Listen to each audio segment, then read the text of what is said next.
Hi, I'm Josh with Thompson Air Conditioning. Right now we're at a house in Lakewood that's getting 3 Emura mini splits installed. One in the living room, one in the kids' bedroom, and one in the master.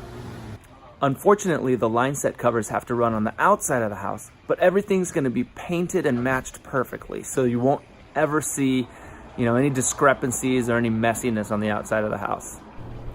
I'm Josh with Thompson Air Conditioning, and thanks for watching.